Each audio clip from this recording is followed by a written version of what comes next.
Hey guys, tonight we begin with the marbled chaos of ancient Rome, to the roaring crowds, sun-scorched stone, and sheer gladiatorial pageantry of the Colosseum.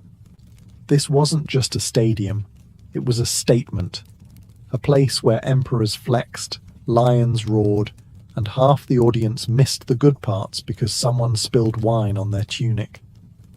Let me know in the comments where you're tuning in from and what time it is for you. It's always fascinating to see who's joining us from around the world. Now, dim the lights, maybe turn on a fan for that soft background hum, and let's ease into tonight's journey together. It's game day in ancient Rome, and if you're a proper Roman citizen, that means one thing: you are not sleeping in. You wake before sunrise, probably thanks to a neighbour loudly arguing about whether it's too early to start drinking watered-down wine. You roll off your stone-hard mattress, stretch your stiff limbs, and mentally prepare yourself to spend the next 12 hours packed into a stone stadium with 50,000 of your closest strangers. Why the rush? Because if you're not out the door before dawn, you'll be stuck sitting behind a column next to a guy who brought live poultry, and you'll miss the best parts of the show, namely, everything that doesn't involve someone blocking your view with a giant feathered hat. The Colosseum may have 80 entrances, but that doesn't mean they're organised. You're funneled in with the other citizens in your seating category, which, based on your sandals and general level of grime, places you somewhere between barely respectable and technically allowed inside. Senators and patricians get marble benches and shade. You get stairs and whatever breeze happens to sneak through the arches. Along the way, you pass food vendors shouting about honey cakes, sausage skewers, and suspiciously warm olives. You consider grabbing breakfast, but you also don't want to be holding a fig when someone elbows you in the spleen. Priorities. By the time you reach your seat, if you can call a sun-bleached slab of stone a seat, you're already sweating. It's not even 7 a.m. You pull your tunic into some approximation of a cushion, nudge a child out of the way, and sit down. Around you, the stands are slowly filling up with other bleary-eyed citizens, chatting loudly about the rumours of the day. Are there really 20 tigers? Did a German gladiator bite someone's ear off? Is the emperor attending? And if so, will he be in a good mood? You don't know, but you're here. That's what matters. You made it into the Colosseum before the gates closed and the executions began. You haven't fainted, lost a sandal, or been trampled. Yet. By Roman standards, that's a perfect morning. As you finally get a moment to look around, the scale of the place hits you. The Colosseum is massive. Like, we could have built schools, but instead we did this, massive. Completed in 80 CE by Emperor Titus, the man who decided bread and circuses were a legitimate political strategy. The Colosseum wasn't just an amphitheatre. It was an architectural brag, a public relations stunt in stone. A way of saying, look at this empire, it's wide enough to import hippos for sport. At its peak, the Colosseum held somewhere between 50,000 to 80,000 people, depending on how loosely the fire marshal interpreted maximum capacity. It stood 150 feet high, had 4 levels of seating, and more entrances than a modern airport. It was so well designed that it could be filled in 15 minutes, or emptied in 10, if someone screamed fire or free wine. The exterior is clad in travertine limestone and decorated with grand arches, statues, and columns. The kind of aesthetic overachievement you only get from an empire that's conquered everyone else's good ideas. Inside, it's a different story. You, the humble citizen, are sitting on bare stone under an open sky, while the senators below enjoy awnings, cushions, and a breeze generated by enslaved palm wavers. Above you is the velarium, a massive retractable awning operated by sailors, because apparently even the Navy was drafted into climate control. If it's a hot day, the valerium might be up. If not, you'll be squinting into the sun and slowly turning into a raisin. But the real marvel isn't the marble, it's the engineering beneath your feet. Beneath the arena floor lies a labyrinth of trapdoors, elevators, cages and pulleys. Animals, props, and sometimes very confused prisoners were launched into the arena like lethal surprises. One moment it's just sand. The next, it's 30 flaming chariots and an ostrich in a helmet. It's spectacle. It's strategy. It's an absolute flex. Rome didn't build the Colosseum to be practical. They built it to remind you, as you sweat in your fourth-tier seat, that the empire could kill you beautifully. Now that you're inside, sunburned, and emotionally prepared to sit for 8 hours, it's time to face the harshest truth of the Roman Colosseum. Your seat is a direct reflection of how little you matter. Seating wasn't general admission. It was an architectural caste system. Every tier, bench, and step was meticulously organized by social status, income, gender, and how often you dined with people who wore laurel wreaths for fun. Let's start at the bottom, or rather, the best. The podium level, closest to the action, was reserved for Rome's most powerful citizens: senators, magistrates, and priests. They had padded benches, the shade of the valerium, and the smug satisfaction of being able to see what was happening without squinting. Some even had their names carved into the marble. Permanent seating. Imagine being so important that your chair has tenure. Just above them were the equestrians, the Roman middle-upper class, or as we'd call them today, people with generational wealth and just enough modesty to pretend otherwise. Their seats weren't as plush, but they were still good enough to smell the lions. Then came the plebeians, Rome's working class. That's you. You're somewhere up in the 3rd or 4th tier, balancing on a sun-bleached slab of stone, shoulder to shoulder, with a man yelling about bread prices and a woman breastfeeding while arguing with a vendor over the price of boiled snails. If you were a woman, and not a Vestal virgin, you were even higher up. Women, slaves, foreigners, and other undesirables got the nosebleeds. The views were bad, the shade was non-existent, and the smell of 50,000 Romans having feelings in wool tunics drifted upwards like an olfactory punishment. There were no cushions, no backrests, no cup holders. If you needed to pee, good luck finding your way back. And if someone spilled wine on you from above, that was just part of the ambience. But you came anyway, because the Colosseum wasn't just about the games. It was about being seen, even if all anyone saw was the top of your sweaty head. Welcome to the cheap seats. No one here is important, but everyone is entertained. So you've made it to your seat, high up, hot, and surrounded by people who believe personal hygiene is more of a seasonal suggestion than a daily habit. As you prepare for the festivities, your stomach growls. You didn't bring anything. Rookie mistake. Luckily, you're not out of options. The Colosseum had its own version of stadium vendors, only instead of peanuts, get your peanuts. It's more like olives, slightly fermented and suspiciously warm olives. The ancient Romans loved to snack. You could buy honey cakes, sausages, dates, figs, and, if you were feeling adventurous, garum-drenched nuts. Garum, for the uninitiated, was Rome's favourite fish sauce. It smelled like something you'd find in the bottom of a boat after 3 days of bad decisions. Romans loved it.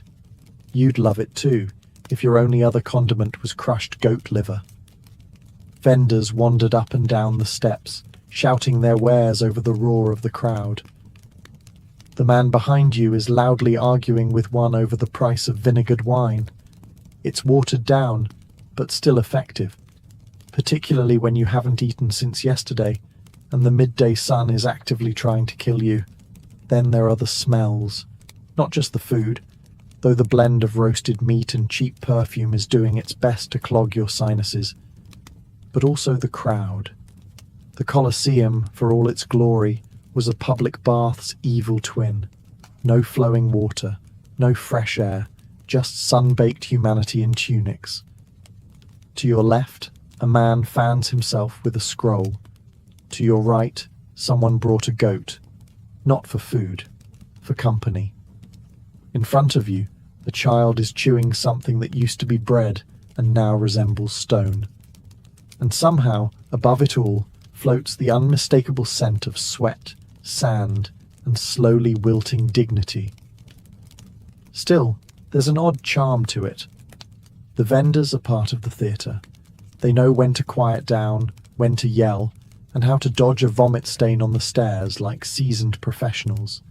You didn't come for the snacks, but now you can't imagine surviving without them. Especially once the games start. You'll want something to chew on and emotionally process while watching a man try to fight a leopard with a fork. The games always started with a bang, or more accurately, a beheading.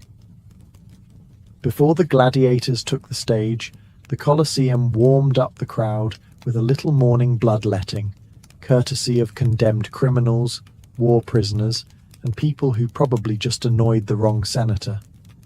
These weren't your standard boring executions either. No, this was Rome. This was entertainment. The condemned were often forced to reenact famous myths, but with the kind of realism that would make modern directors say, "Hey, maybe tone it down." Take the story of Prometheus, for instance. In the myth, he's chained to a rock while an eagle eats his liver every day. In the Colosseum version, a criminal is chained to a fake rock, and a real eagle is encouraged to dig in. Not symbolic violence, actual organ removal. Another crowd favourite was Orpheus in the underworld. It ended, predictably, with Orpheus being torn apart by wild animals. And yes, actual leopards were involved. You're starting to realise that when Romans said live theatre, they meant it very, very literally. The audience loved this part. Cheering, laughing, booing like it was a bad comedy set. The logic was simple. These people were criminals, and public execution was a civic duty, and a public service all rolled into one. It was justice, wrapped in spectacle, dipped in horror, and served before lunch. Sometimes the condemned were simply thrown to the beasts with no backstory or dramatic flair.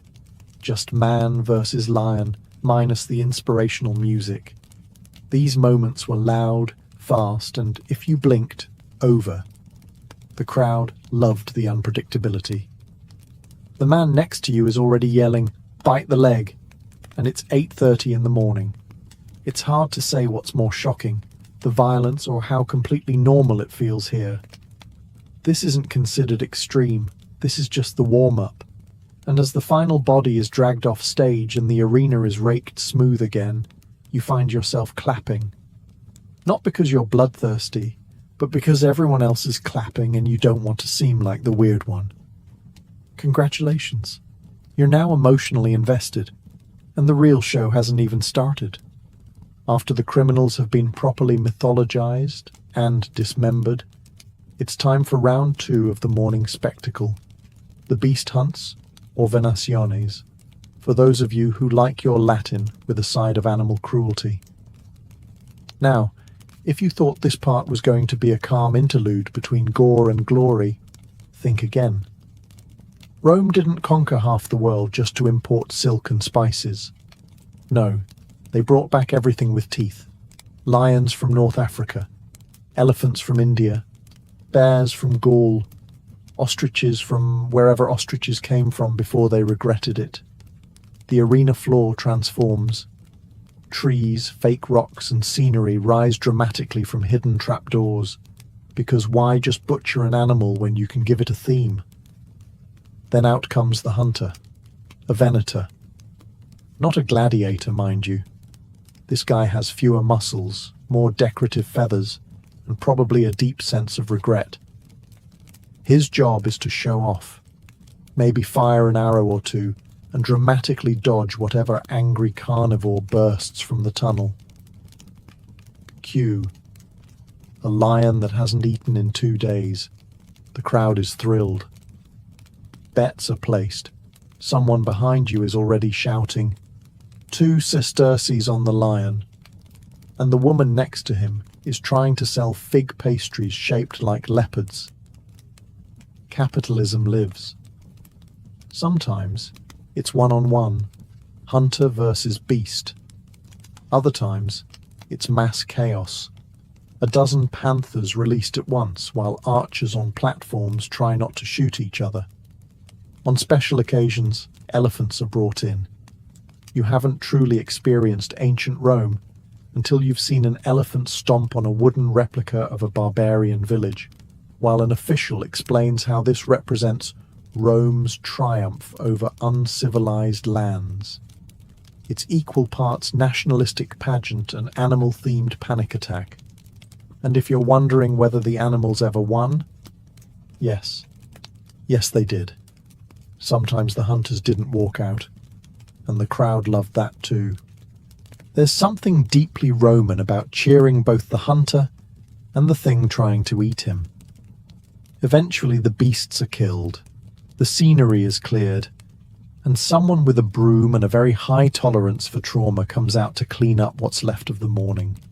You take a deep breath, because up next, actual humans fighting each other for your entertainment. The crowd hushes, trumpets blare. Somewhere, a nervous goat bleats. It's finally time for what everyone's been waiting for. The gladiators. Forget the criminals and the leopards. This is the main event. The part where trained professionals try to turn each other into decorative stains on sand.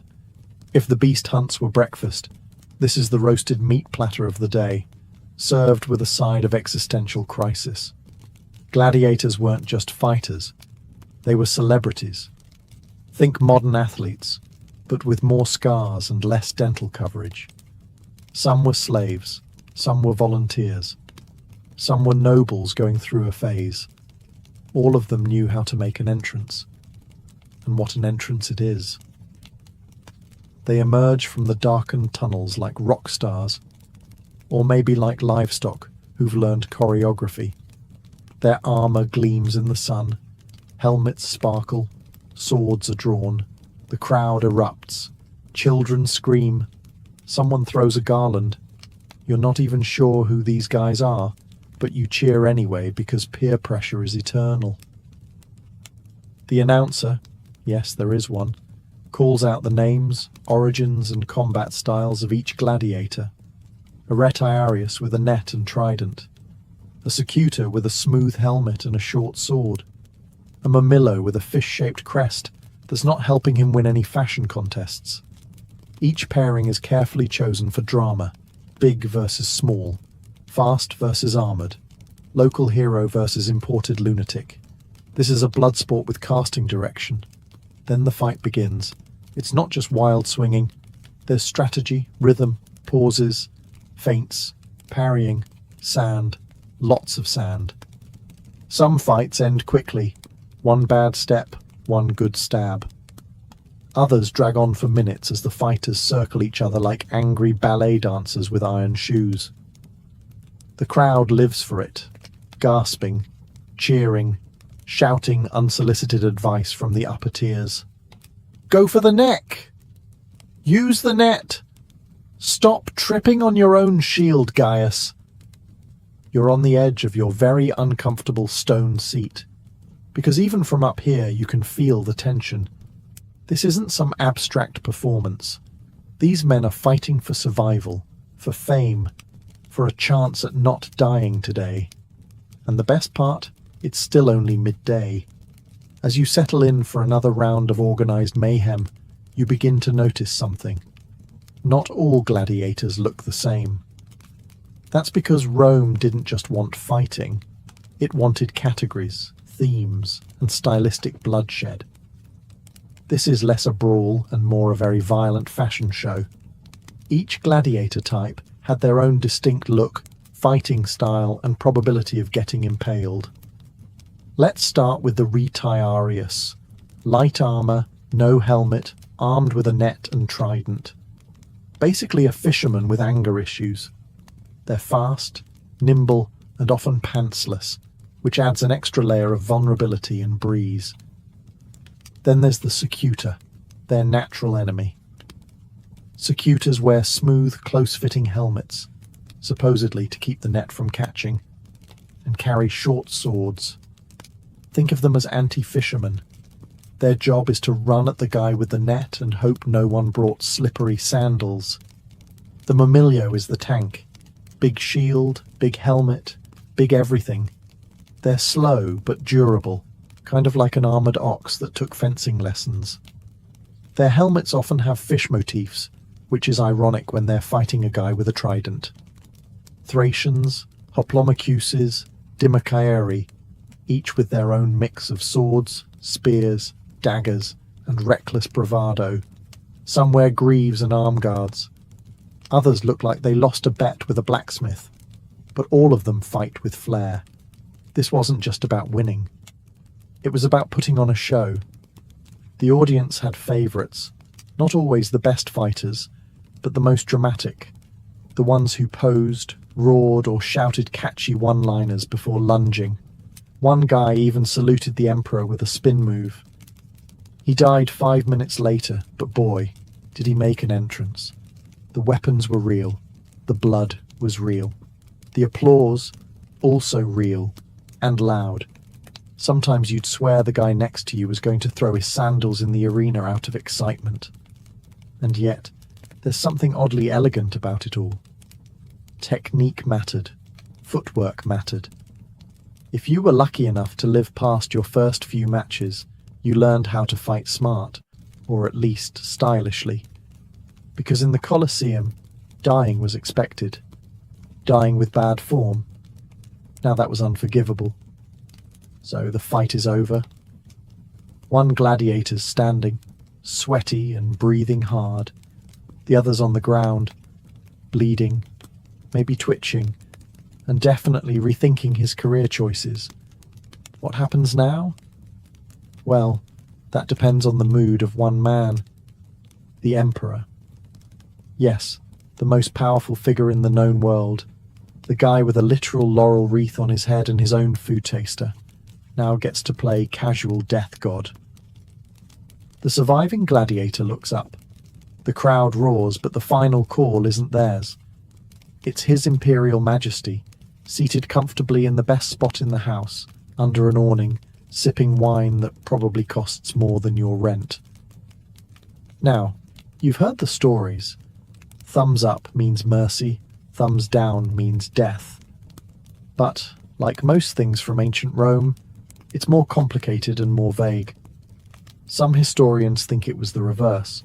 Others think the emperor just waved his hand vaguely and hoped people guessed correctly.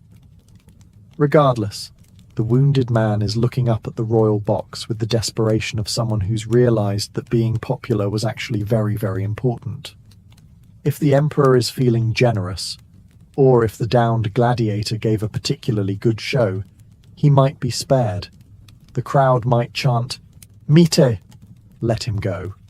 If he was boring, clumsy, or worst of all, a foreigner who didn't smile enough, the crowd chants, "Ugula!" Kill him.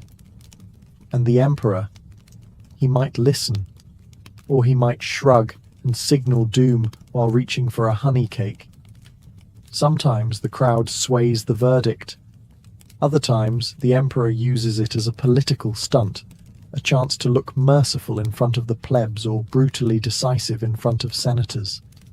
It's public relations through bloodshed, and if death is ordered, the victor steps forward and delivers the final blow. Clean, swift, theatrical. Or, if he's feeling spiteful, dramatic and messy.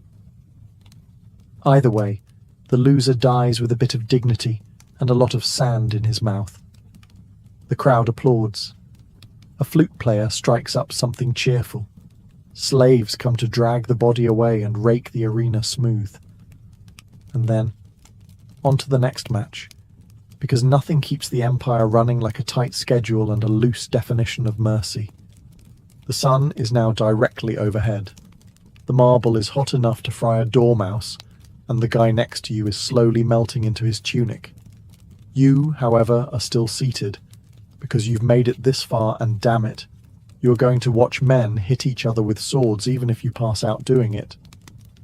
Welcome to intermission, or as the Romans saw it, an opportunity to not die from dehydration before the next round of Mortal Kombat. There's no scheduled halftime show, no gladiators doing synchronized routines to pan flute music, just a lull in the screaming, some polite groaning, and the distinct sound of thousands of people shifting their sweaty bodies on stone. Vendors reappear, somehow louder than before. Wine, olives, salted something. You buy a cup of lukewarm posca, a vinegar water concoction so tart it could pickle your internal organs, because it's either that or licking condensation off a senator's awning. Meanwhile, slaves rake the arena floor, smoothing out the sand and scooping up any leftover limbs the morning crew missed. The smell. Somewhere between petting zoo, gym locker, and open grave. You try not to breathe too deeply.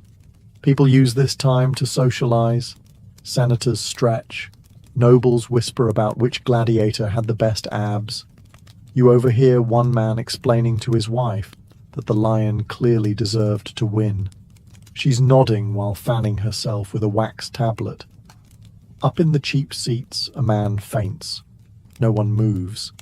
Not out of malice.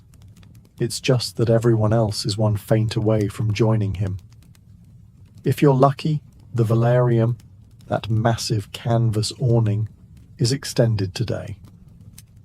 Operated by sailors, because naturally rigging a sunshade requires maritime training, it provides patchy relief from the heat. If you're in its shadow, congratulations. If not, enjoy watching your shadow slowly crisp like an amphora left in an oven. Eventually a trumpet sounds. The crowd stirs. The guy who fainted is awake again, possibly by force. The games resume. You're parched, sunburnt, and halfway to delirious. And somehow you still wouldn't leave early, because in the Roman Colosseum, you didn't just watch history, you sweated directly into it. Just when you think you've seen everything, lions, leopards, blood-soaked gladiators, and a man fainting face first into a sausage tray, Rome hits you with something even more absurd. A naval battle. Yes, inside the Colosseum. No, you're not hallucinating. Though that vinegar wine is doing strange things. This wasn't every day, mind you.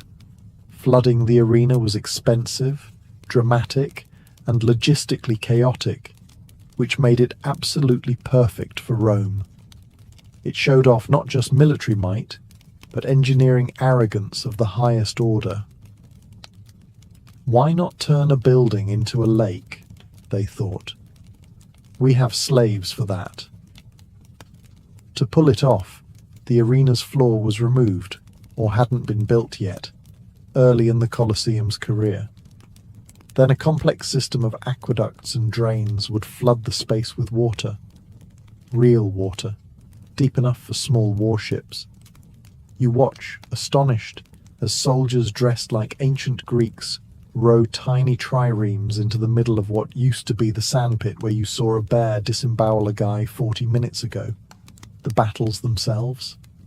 Less naval strategy, more chaotic splashing with costumes. Ships collided, men jumped from deck to deck, archers fired, sometimes boats caught fire, intentionally for flair. If you weren't impressed, you might be a corpse. Even the jaded senators raised an eyebrow when a miniature pirate ship exploded.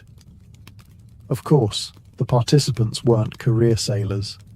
They were condemned men, often criminals, prisoners of war, or just people who fell behind on taxes at the wrong time.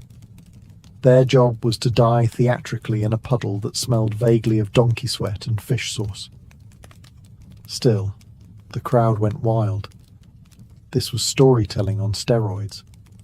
Mythological reenactments, famous sea battles, all performed live with props, special effects, and a suspiciously high casualty rate. Think historical reenactment meets live action drowning. When it was all over, the water was drained. Quickly, somehow. Probably by people whose job titles were simply, "Don't ask." You sit in awe, wondering how you'll ever return to watching street musicians or mimes after this.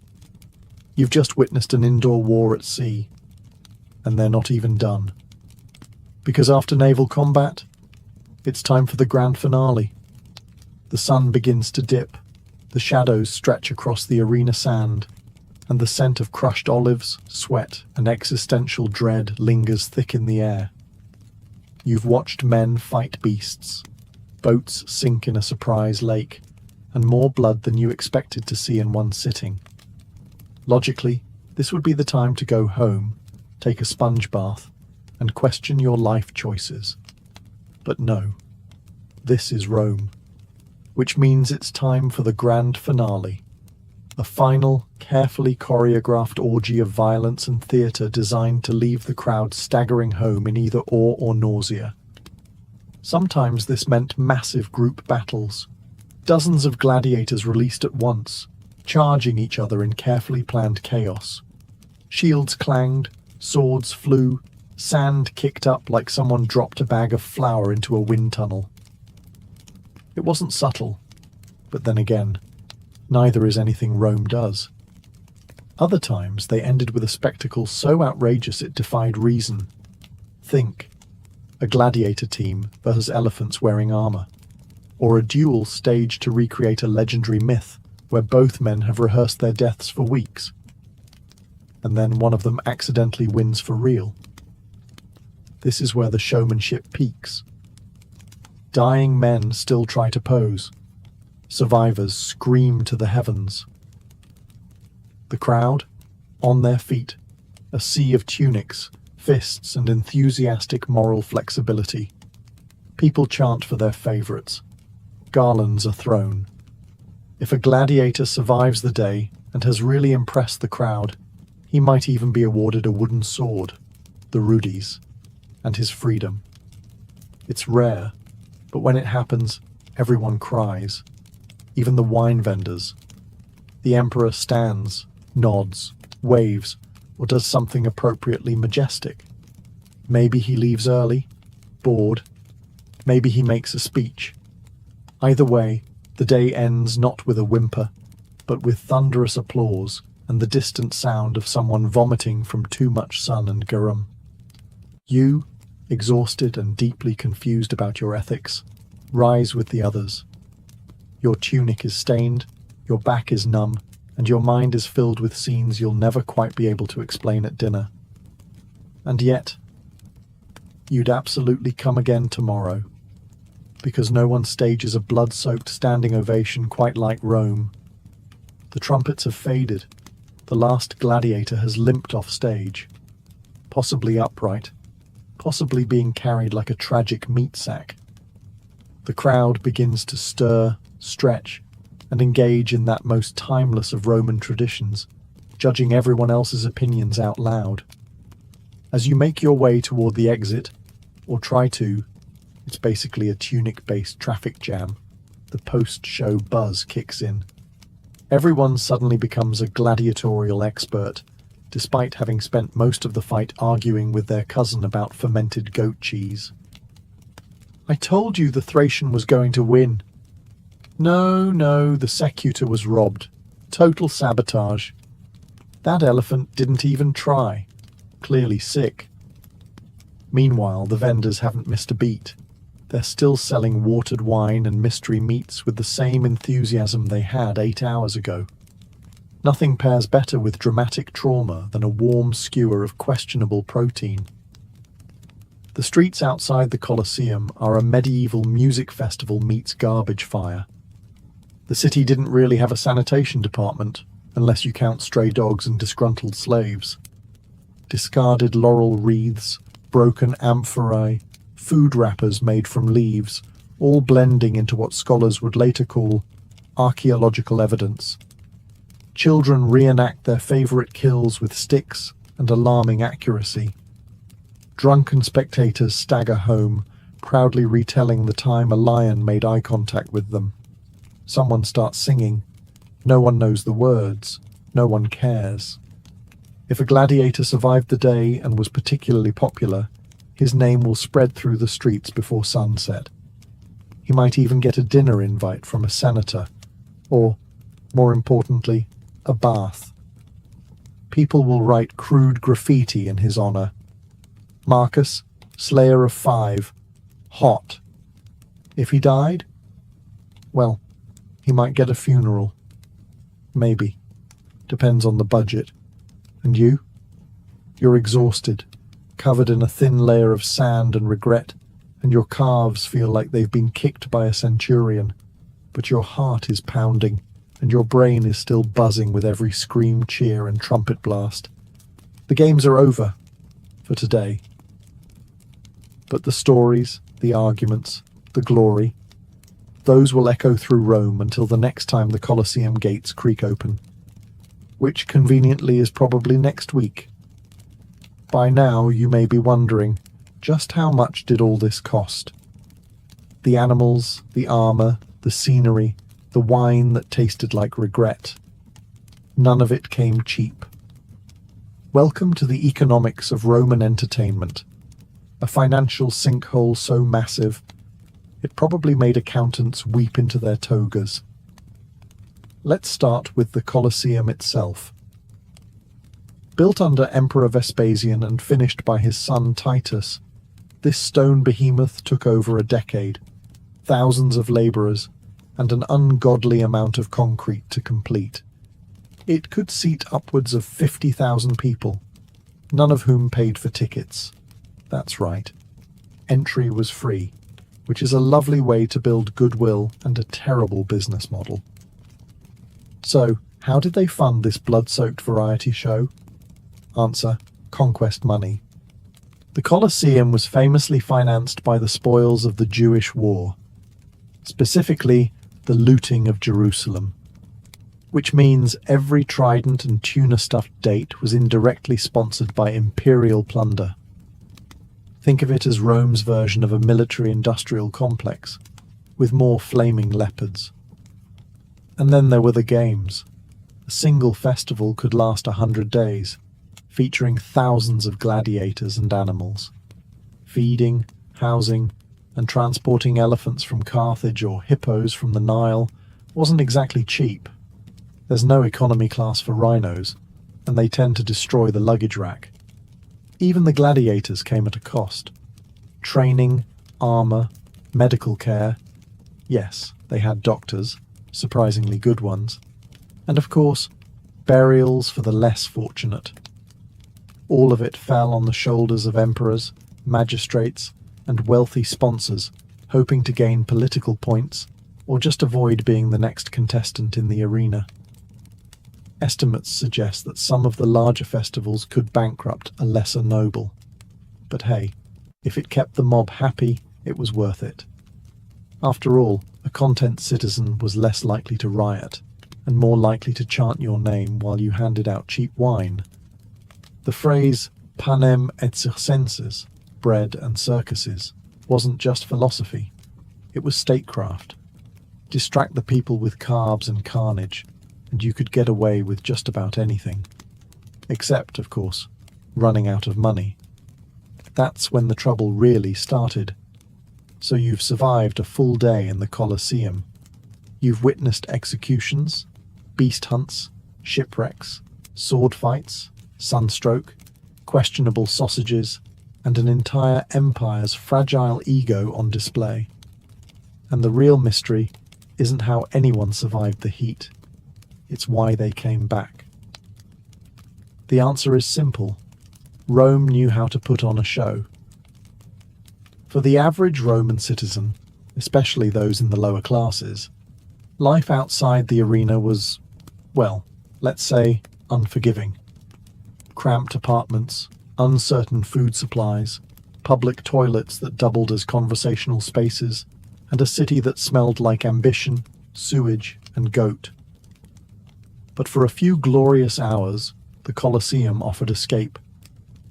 Inside those towering stone walls, you weren't a shoemaker with back pain or a slave with terrible luck. You were a spectator, a part of something larger, a witness to triumph, tragedy, and highly choreographed maulings. It was also where Rome told its story, not with books or lectures, but with spectacle. Each fight symbolized the strength of the empire, the order of Roman civilization triumphing over chaos, or at least some guy named Chaos getting decapitated. And let's be honest, humans have always had a complicated relationship with violence. The Colosseum just industrialized it. Where else could you eat a fig tart while watching a Macedonian duel a Gaul under flaming javelins? There was also social pressure. Everyone went. Senators, merchants, beggars, gossiping widows. To skip the games was to miss the thing everyone else would be talking about. You'd be the person at the dinner party going, "Wait, they had ostriches today?" And suddenly no one wants to sit next to you. And finally, let's not forget the simplest reason. It was free. You could complain about the noise, the blood, and the flaming boats, but your wallet remained blissfully untouched. Rome might be an empire built on conquest and taxes, but it knew how to buy loyalty with deadpan pageantry. So the people kept coming back. For the thrill, for the story, for the chance to forget, just for a moment, that outside the arena, they were at the mercy of senators and sewer rats. Inside, they were spectators, and in Rome, that was the closest most people ever got to power. Imagine a medieval town before the rise of guilds. The year is 1100. The air stinks of smoke, sweat, and horse dung. Narrow streets wind through cramped wooden houses, and behind every rickety stall someone is trying to sell you something. A shoe, a pot, a hunk of bread. All of wildly different quality. You need new boots. The first cobbler says he trained under a master in Paris. The second says he trained under the moon and stars. Their shoes look the same at a glance, but one falls apart in the rain, and the other gives you blisters so bad they'd get their own death certificate. This was the medieval economy before regulation, a chaotic buyer-beware world of guesswork and salesmanship. Artisans were mostly on their own. There were no standard training paths, no oversight, and no organization protecting the interests of workers or customers. Anyone with tools and a prayer could claim to be a craftsman. Some of them were geniuses. Most of them were, let's say, experimental. If you were an apprentice, good luck. Maybe you were lucky enough to learn under a skilled blacksmith who didn't drink molten iron. Or maybe your master used you as a glorified bellows and taught you nothing useful except how to avoid being hit with a hammer. Your career success depended almost entirely on who you managed to beg, bribe, or flatter into training you, and forget fair wages.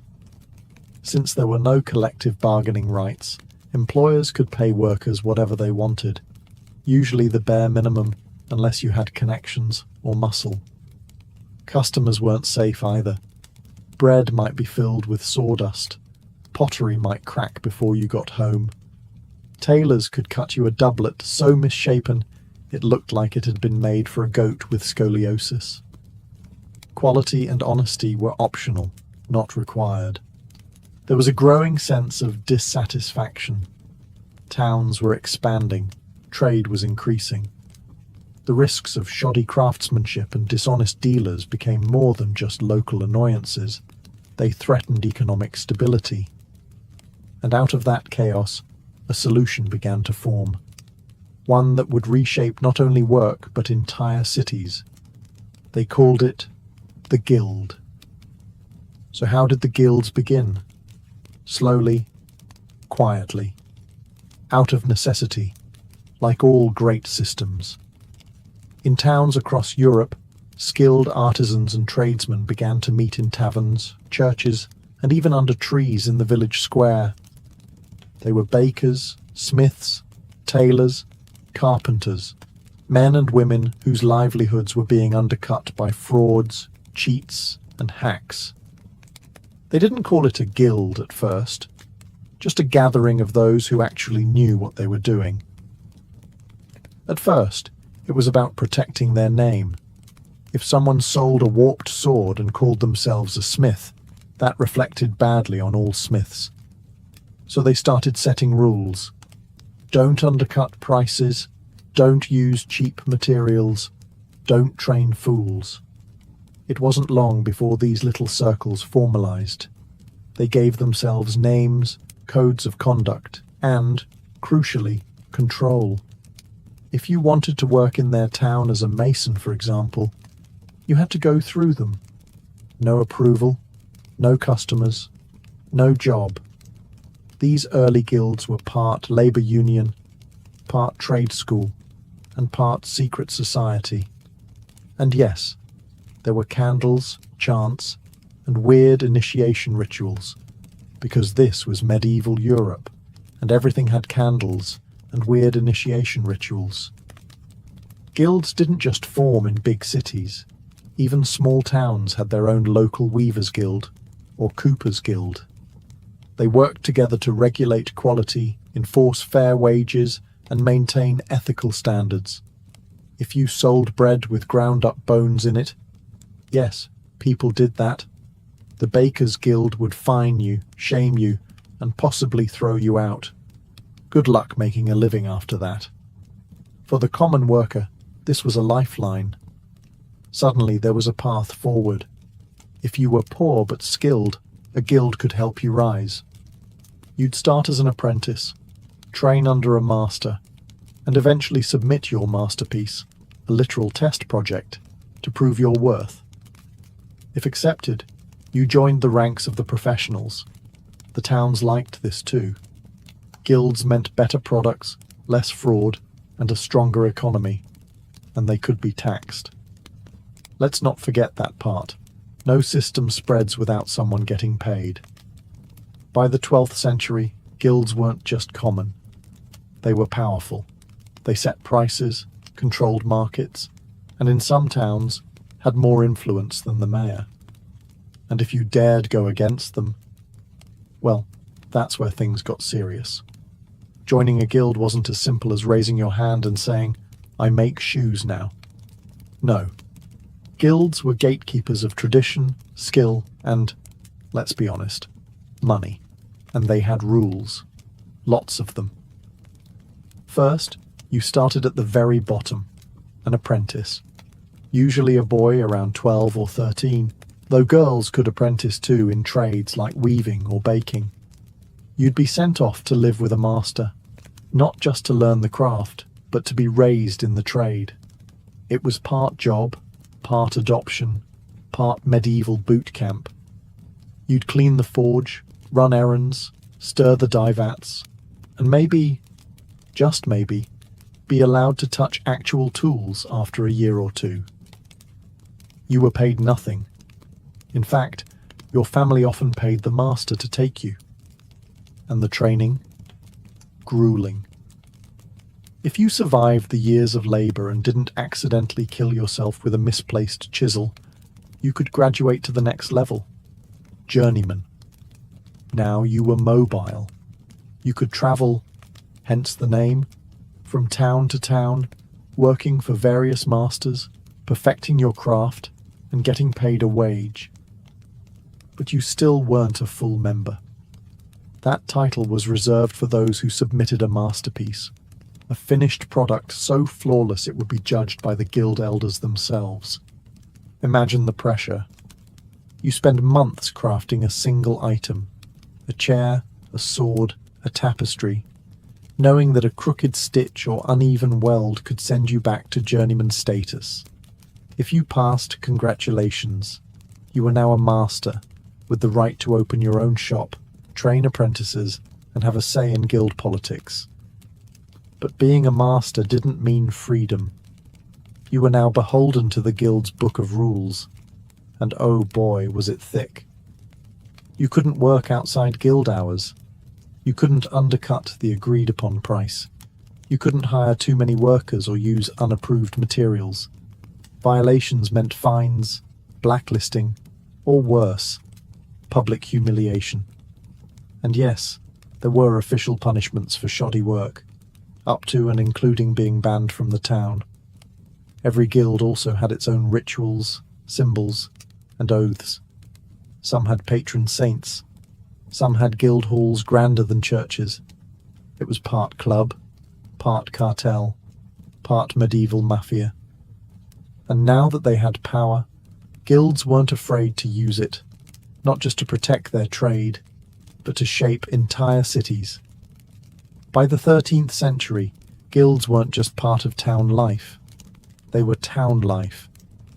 Walk through a bustling medieval city like Bruges, Ghent, or London, and you'd see their influence everywhere.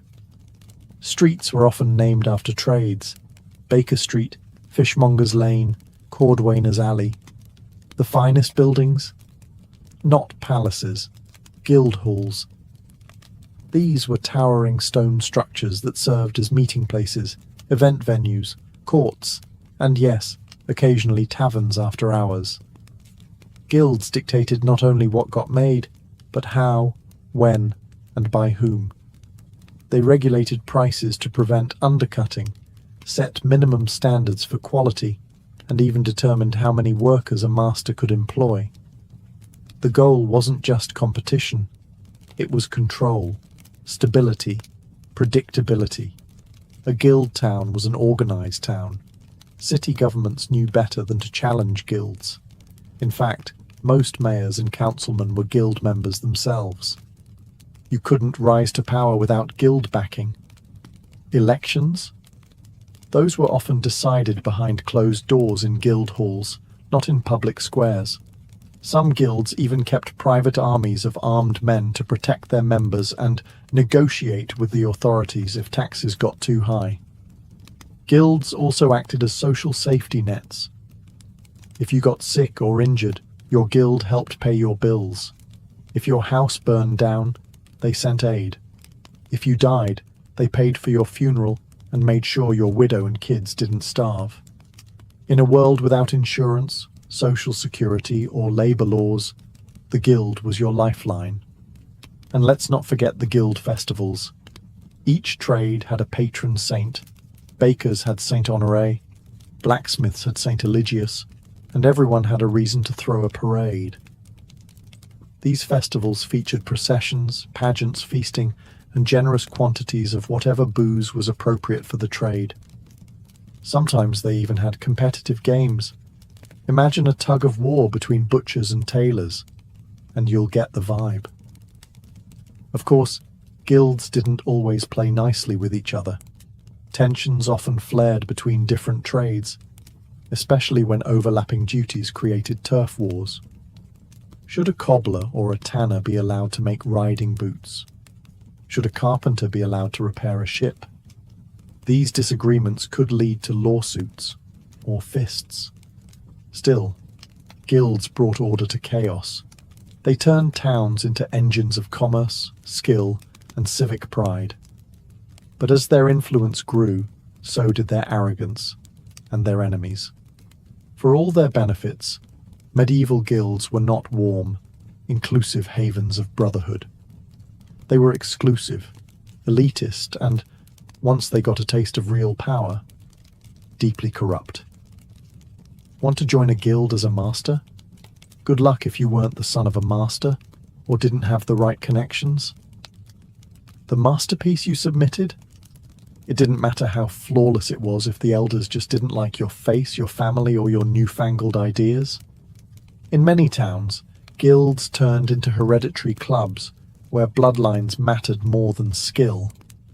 If you were an outsider, a newcomer to the town, an ethnic minority, or simply poor, the doors were closed, permanently. You could toil as a journeyman your entire life and still never be allowed to set up your own shop. The guild would just keep raising the bar. This rug isn't symmetrical.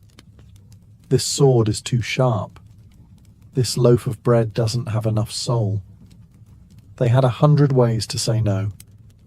And if you tried to work without guild approval, they'd shut you down. Literally. Guild enforcers, and yes, that was a real thing, would smash your goods, drive out your customers, or fine you into poverty. In extreme cases, rogue craftsmen could be publicly flogged, imprisoned, or exiled. The guilds called it protecting standards. Critics called it a monopoly. Guild masters also played dirty with politics. Many bribed officials to maintain their privileges, dodged taxes, or bullied rival guilds out of influence. Blacksmiths might sabotage carpenters, brewers might rat out bakers, and tailors might rig a vote to secure city contracts. These weren't just craftsmen, they were kingmakers. And then there were the women.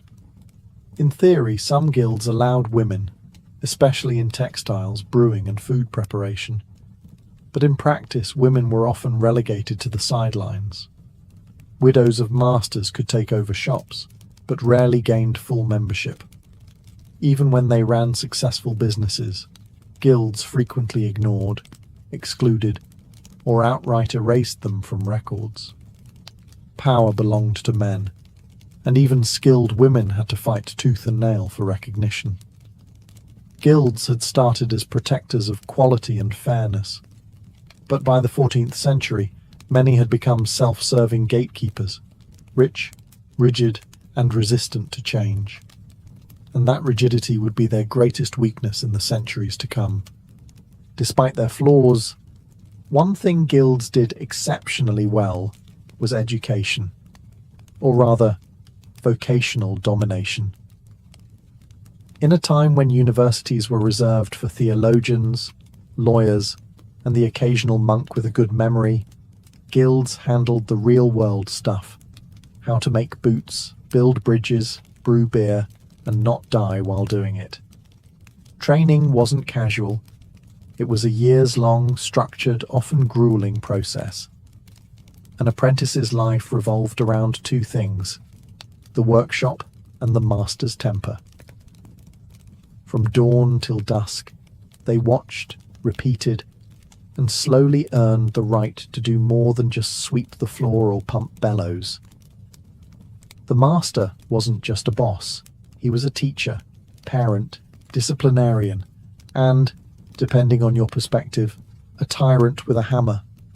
Discipline was strict, expectations were high, and mistakes were rarely tolerated. Burn a batch of wool, that's a week's wages gone. Drop a chisel on your foot, clean up the blood and get back to work. Yet for all the hardship, this was the golden ladder. An ambitious apprentice could over time become a journeyman, travel the realm to gain experience, and eventually, if the stars aligned, produce their masterpiece and rise to master rank. It was the closest thing the medieval world had to social mobility. Journeymen also had their own subculture. These weren't just workers. They were adventurers with tool belts. A young carpenter might travel from Cologne to Venice, learning new techniques and styles, gathering letters of recommendation, and swapping stories in smoky taverns. In some regions like Germany, these journeys became formalized traditions called the Wanderschaft, requiring years of travel and strict codes of conduct. But here's where the guilds got clever. They created a closed knowledge loop. Only members had access to certain tools, formulas, or techniques. Recipes for dyes, brewing ratios, forge temperatures, all were guarded secrets. If you wanted to learn the trade, you had to play by guild rules. No backdoor tutorials, no online forums. Just a dusty master with a scar on his cheek and a lot of opinions. The guild system made sure that skills stayed in the family, the guild family. It created generations of competent, loyal craftsmen. But it also meant outsiders stayed outsiders. Still, for those lucky enough to get in, the guild was the ultimate school of hard knocks, with lifetime job security at the end of the tunnel. To truly understand the medieval guild, you have to stop thinking of it as just a labor union or economic machine. It was more than that. It was a culture, a way of life. If you were part of a guild, it didn't just affect your workday. It shaped how you saw yourself, how you worshipped, who you married, and how people judged your worth.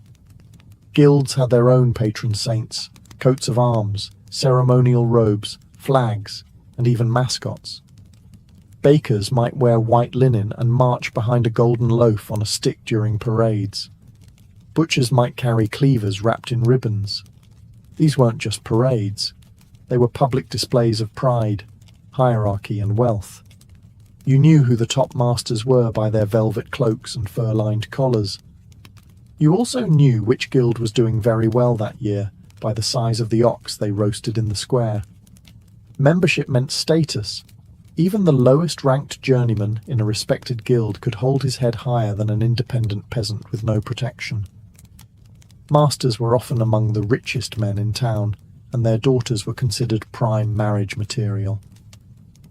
If you wanted to rise socially, marrying into a guild family was one way to do it. But it wasn't all pomp and glory. Guilds also fostered a sense of brotherhood, or in some cases, sisterhood. Members were expected to look after one another. If a guild member died, others would ensure his funeral was paid for and his children had clothing. If someone fell ill or had their tools stolen, the guild might raise money for replacements. It was a tight-knit community bound by oaths and shared experience, and sometimes beer. The guild calendar also shaped the rhythm of the year. There were feast days, saint days, guild anniversaries, and holy obligations. Members were expected to attend Mass together, contribute to charitable works, and celebrate their trade's significance with pride. It gave structure to a world otherwise ruled by uncertainty, war, plague, famine, and reminded craftsmen that their labour had divine approval. In a society where identity was everything, being a guild member told the world who you were. Not just your profession, but your place in the grand medieval order. But as Europe began to change, the world started asking, could that order survive? For centuries, guilds had ruled the streets, economic titans in velvet cloaks. But by the late 15th and 16th centuries, cracks began to appear in their stone-solid foundations. The medieval world was changing fast, and the guilds, once engines of innovation, suddenly looked more like relics. First came the population boom. Cities expanded, trade exploded, new towns emerged overnight. The guilds, built for small communities, struggled to control a world spinning faster than they could regulate. Their carefully crafted rules couldn't keep up with the flood of new workers, new goods, and, worst of all, new ideas. Then came the merchants. While guilds made things, merchants moved them, and they didn't care about tradition. They cared about profit. They formed their own powerful associations, merchant leagues, shipping cartels, banking dynasties. Unlike craft guilds, these groups didn't care whether your thread was spun by hand or powered by a water wheel. Efficiency trumped purity. The Renaissance didn't help either. Suddenly, thinkers and reformers were questioning everything: religion, monarchy, even the old trade hierarchies. Critics called guilds stiflers of progress, too rigid, too protective, too obsessed with secrets. Inventions like the printing press spread new techniques far and wide, bypassing guild approval entirely. But the biggest blow came from capitalism. As Europe moved toward market-based economies, entrepreneurs started opening workshops outside guild control. They hired dozens of unskilled laborers to mass-produce goods at lower prices. No masterpiece required. This early form of industrialization made the old apprentice journeyman master ladder look painfully slow. And as monarchs centralized power, they began breaking guild monopolies. Kings and queens wanted direct control over trade and taxes. Guilds were in the way. Charters were revoked, rules rewritten, privileges stripped. In some places, guilds were outright banned. Guilds tried to adapt. Some merged, some modernized, some begged for royal favors. But the tide was against them. By the 18th century, in many cities, guilds had become ceremonial fossils. They still held festivals, wore robes, and gave speeches. But the real economic power had shifted elsewhere. What had started as a revolutionary force for order and quality had over time become what it once opposed, a barrier to progress. Still, their legacy didn't vanish. It simply changed shape and set the stage for what came next. Though the medieval guilds faded from power, their fingerprints are still all over modern society, if you know where to look. That trade school down the street? That's a direct descendant of the guild's apprentice system. The idea that you must train under someone skilled before being certified? That's guild logic. Even the word masterpiece still echoes its original use, a test of craftsmanship to prove your worth. Unions? Guilds were their ancestors, the OG labor protectors. They organized strikes, demanded fair wages, provided injury support, and resisted exploitation long before Marx wrote a single word. And while modern unions may be less ceremonial and slightly less obsessed with St. Crispin, their goals remain shockingly familiar: dignity, stability, and protection for the working class. But guilds also shaped our ideas about professionalism. The notion that a trade isn't just a job, but a calling, something worthy of pride, standards, and community. That's guild thinking. The plumber with certifications, the electrician with a license, the architect with a professional board. They're all walking in the footsteps of medieval masons and carpenters. Even business culture owes them a debt. Corporations and LLCs? Medieval guilds had charters, regulations, membership tiers, and communal resources. Their meeting halls looked suspiciously like today's boardrooms, except with more candles and fewer spreadsheets. Guilds also left a deep cultural mark.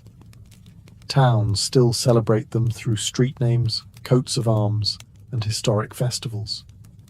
Some modern livery companies in London, like the Worshipful Company of Goldsmiths, still operate today, holding on to ancient traditions in a world run by algorithms. And perhaps most importantly, guilds gave medieval workers identity. In a brutal world of warlords, famine, and plague, being a guild member meant you had a place. You mattered. You were part of something bigger than yourself. Of course, guilds weren't perfect. They hoarded power, excluded outsiders, and often stifled innovation. But in a chaotic, unregulated world, they carved out stability and structure where there had been none. They didn't just shape trades, they shaped towns, lives, and futures.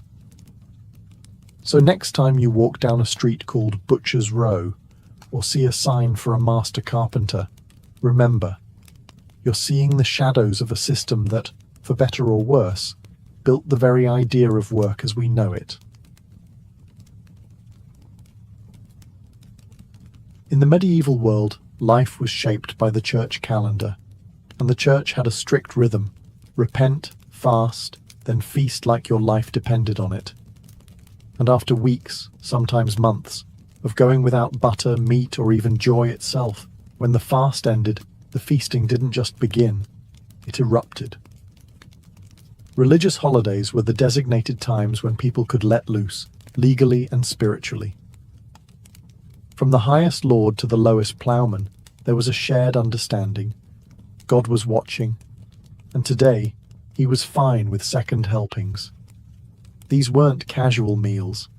They were full-blown communal events with roasted meats, trenchers piled high, and pitchers of ale and spiced wine passed down long candle-lit tables. The feasts blurred the lines between religious observance and good old-fashioned revelry. People went to Mass in the morning, then to the manor hall or town square in the afternoon to eat, drink, and often dance until they couldn't see straight. Why such excess? Because it was the reward. Take Lent, for example, 40 days of fasting before Easter. No meat, no dairy, no eggs, and in some especially pious corners of Europe, no laughter. So when Easter Sunday finally arrived, it wasn't just a celebration of resurrection. It was a mass jailbreak from culinary purgatory.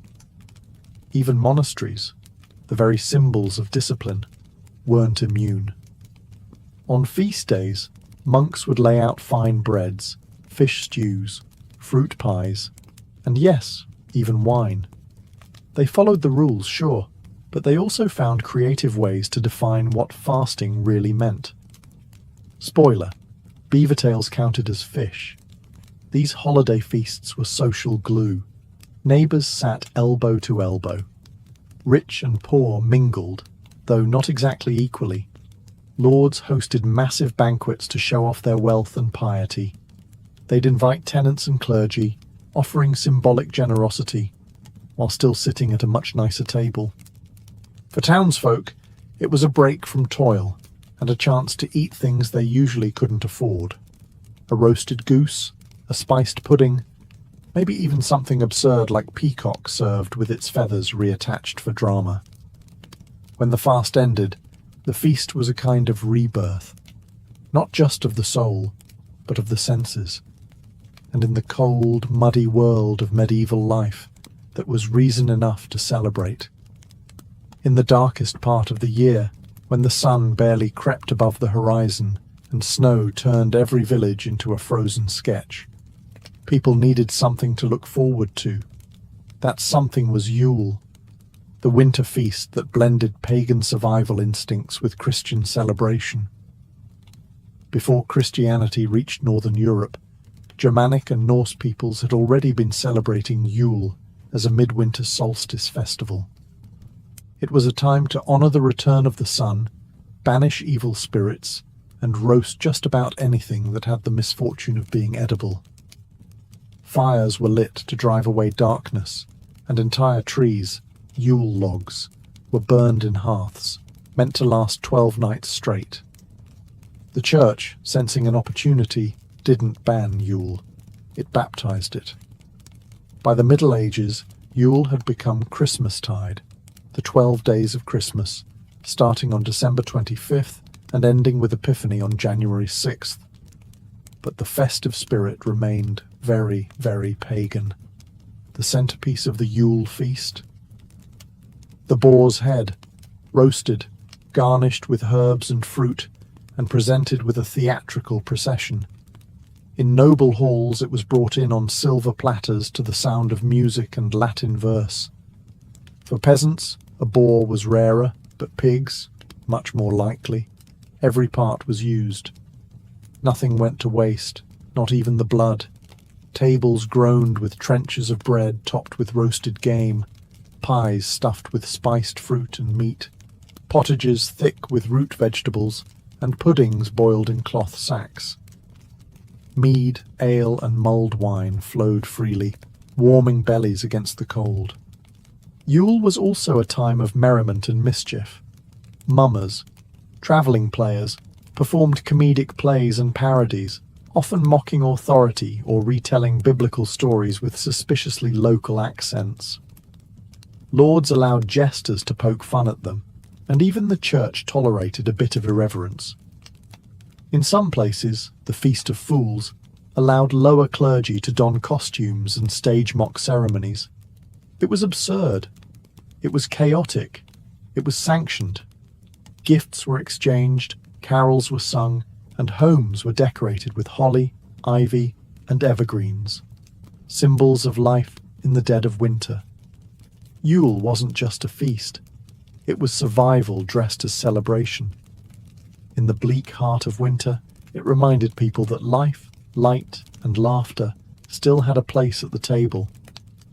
If Christmas was the feast of joy, Epiphany was the feast of meaning. Celebrated on January 6th, Epiphany marked the visit of the Magi, the wise men, to the Christ child. But in the medieval world, it was also the culmination of the entire Yule season, and in many places, it was even more elaborate than Christmas Day itself.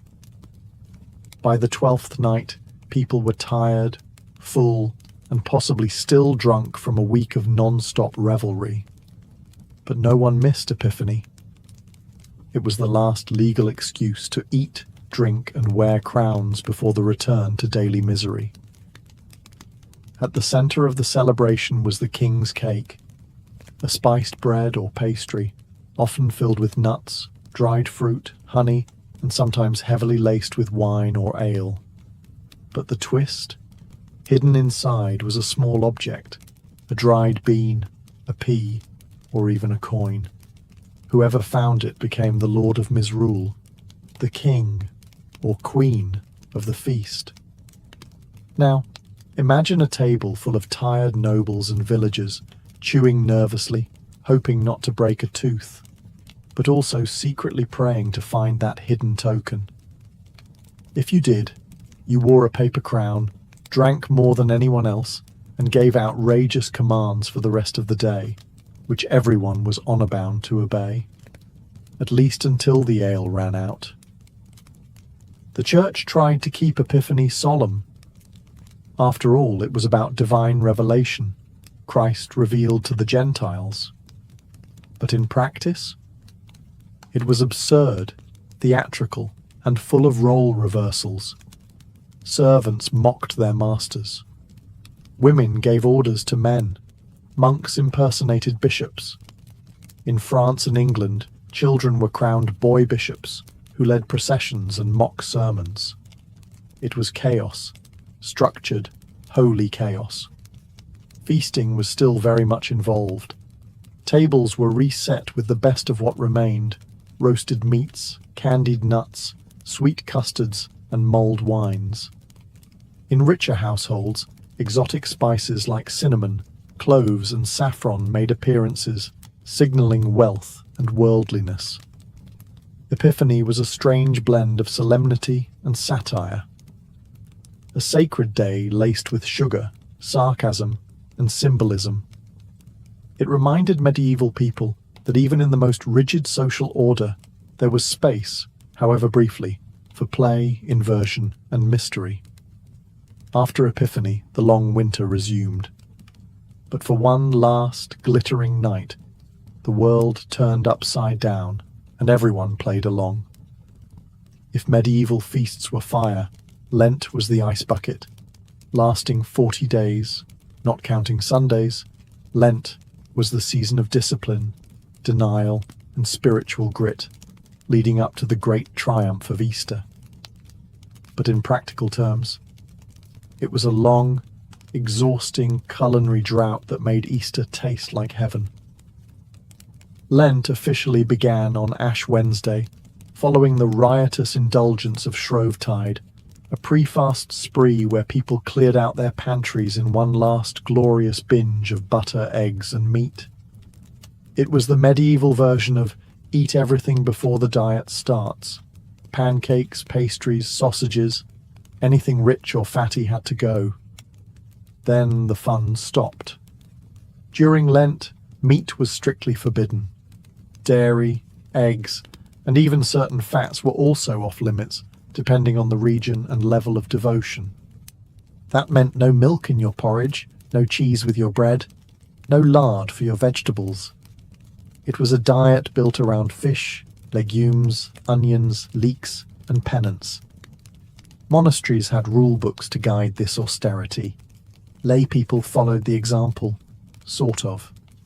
While some genuinely suffered through Lent with humility, others learned to improvise. In medieval France, beaver tails were classified as fish, and thus fair game for fasting.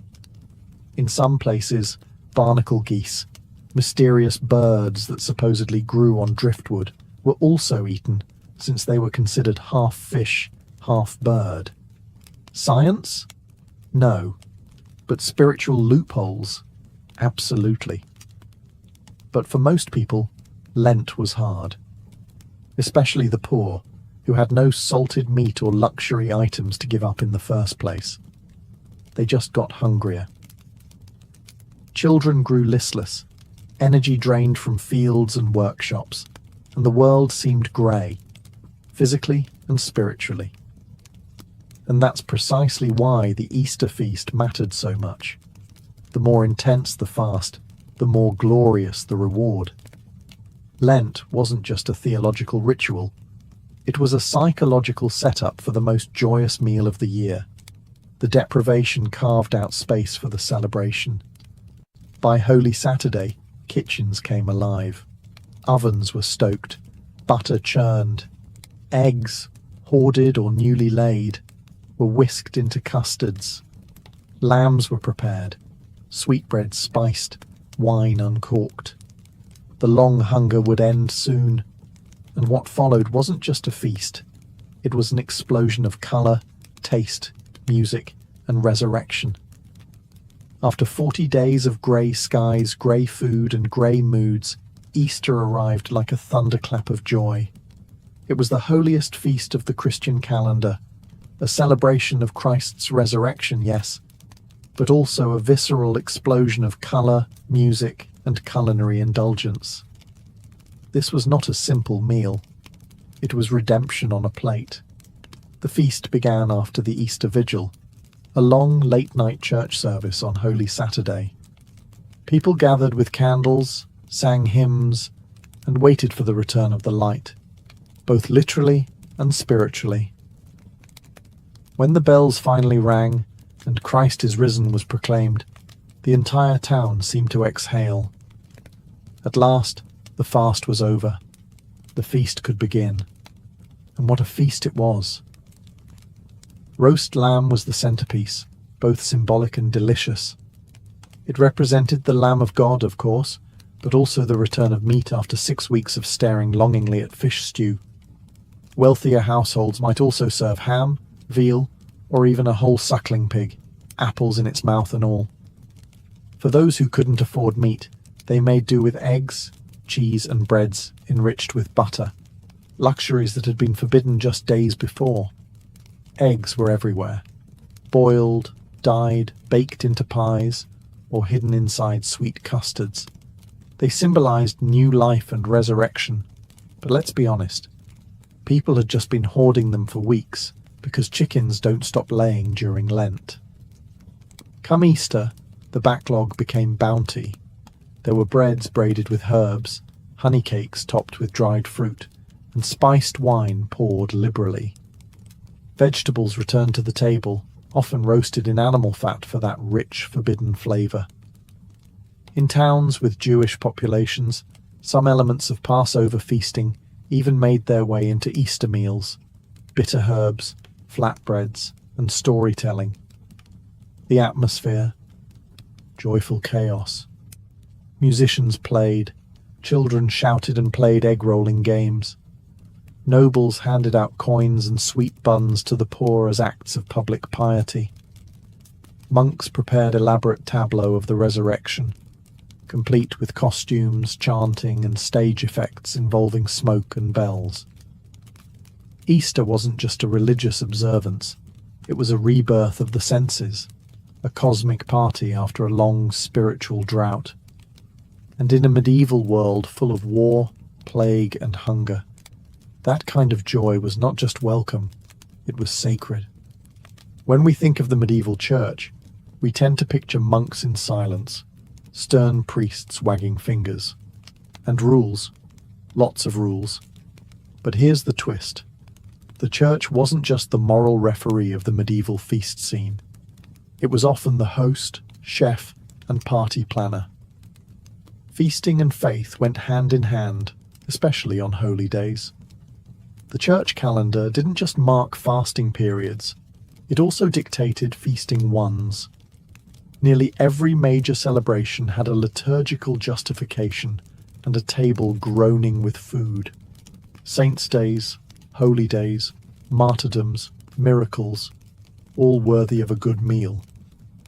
Monasteries, for example, weren't just quiet enclaves of prayer. They were food powerhouses. Many owned vast tracts of farmland, vineyards, breweries, and fisheries. Their kitchens could rival noble households in size and output. On feast days, they'd roll out courses of baked fish, fresh bread, soft cheese, fruit conserves, and if the day was really special, sugar. The white gold of the medieval world. For bishops and abbots, lavish hospitality was practically expected. It showed piety, generosity, and power. Hosting a proper Easter or Epiphany banquet, complete with clergy, nobles, and poor villagers, was as much a religious act as saying Mass. It was charity wrapped in pastry. Even lower clergy participated. Parish priests would often hold feasts for their congregations, blessing the food and wine before joining in. Sometimes, the churchyard itself became a festival ground, filled with music, dancing, and tables set under the open sky. Sermons in the morning, cider by sundown. Of course, there were critics. Some reformers grumbled that monks were becoming too soft, too fond of roast goose and strong ale. There were complaints about gluttony in the name of God, especially when abbots had private dining rooms with velvet cushions and silver cutlery. But for the most part, the church defended these feasts as expressions of divine joy. Spiritual celebrations made material. Feasting wasn't just tolerated by the church, it was theology you could taste. Bread wasn't just food, it was sacrament. Wine wasn't just drink, it was celebration. And joy, after all, was one of the fruits of the spirit. In medieval Europe, to feast was not just human, it was holy. Medieval feasts weren't just about food, they were full-blown sensory spectacles. If you were invited to a holiday banquet, you weren't just coming to eat, you were stepping into a carefully staged performance, where roasted boars shared the spotlight with jesters, musicians, mimes, dancers, and the occasional fire breather. Let's start with the basics. Music and dancing. Minstrels were as essential to a feast as the meat. They played lutes, flutes, drums, and bagpipes, weaving in songs about saints, battles, courtly love, or just mildly offensive peasant humour. After enough wine, everyone, from knights to cooks, might join in singing bawdy songs or stomping in impromptu reels around the hall. Then came the mummers, travelling players who performed masked plays known for their absurdity and irreverence. Mumming was part theatre, part ritual, part fever dream. Actors wore animal masks, dressed as kings or angels, and told tales with heavy doses of slapstick and satire. Saints' lives were reimagined with local accents, devils were played for laughs, and biblical scenes got suspiciously personal. The Feast of Fools, in particular, leaned hard into this, turning the world upside down with mock sermons and role reversals. And of course, there was tableside entertainment. Ever seen a meat pie that, when sliced, released a flock of live birds? Medieval diners did. It wasn't uncommon for dishes to double as stage props. Pastries shaped like castles, sugar sculptures of dragons, even roasted swans redressed in their feathers. These were culinary stunts designed to make jaws drop. Rich lords might hire acrobats or animal trainers, even dwarfs or jesters, to perform tricks between courses. The point wasn't subtlety, it was spectacle. The feast was theatre, and every guest had a front row seat. Even the food told stories. Symbolic dishes represented religious ideas, fish shaped like crosses, loaves baked with hidden icons, coloured sauces aligned with liturgical meanings. Nothing was accidental. Everything, from the plate to the performance, reinforced the sacred and the spectacular. To eat at a medieval holiday feast was to be inside the story, singing, laughing, gasping at fireballs or edible castles. In a world with no Netflix, this was the blockbuster premiere, and it came with pudding. Not all medieval feasts were created equal. While the holiday calendar was shared by everyone, peasant, priest, and king, what actually landed on your plate varied wildly depending on your status. In theory, everyone was celebrating the same holy day. In practice, you might be chewing on cabbage stew while the nobility dined on roasted peacock. Let's start at the bottom, the peasantry. Holiday feasts were a rare break from monotony and hunger. Most of the year, meals were built around grain, porridge, coarse bread, and whatever seasonal vegetables survived the cellar. But on major feasts like Easter or Epiphany, even the poorest households scraped together something special. A chicken might be slaughtered. Butter, hoarded for weeks, could be churned and slathered on fresh bread. Simple pies were filled with apples or onions. Ale flowed a little freer. And if a local lord was feeling generous, he might host a public feast in the village square, offering roasted meat, soup, or sweet buns to the masses, partly out of piety, partly out of political optics. In towns, the emerging middle class of merchants and artisans feasted with more flair. They had access to better ingredients, imported spices, and bigger ovens. Their holiday tables might include dried fruits, honey cakes, sausages, meat pies, and cheese aged in cellars under cobbled streets. Guilds often organized communal feasts, reinforcing both brotherhood and social order. It was a display of civic pride and financial success. But then there were the nobles, for whom feasting was performance art. A royal Christmas or Easter banquet wasn't just a meal, it was a message. Roasted boars with apples in their mouths, towers of marzipan, fish dyed gold, pastries shaped like animals, castles, even saints. Each course arrived with music, fanfare, and sometimes a line of servants bearing flaming torches. Their ingredients came from far and wide. Cinnamon from Ceylon, sugar from Venice, oranges from Spain. Dishes were elaborate, excessive, and meant to impress.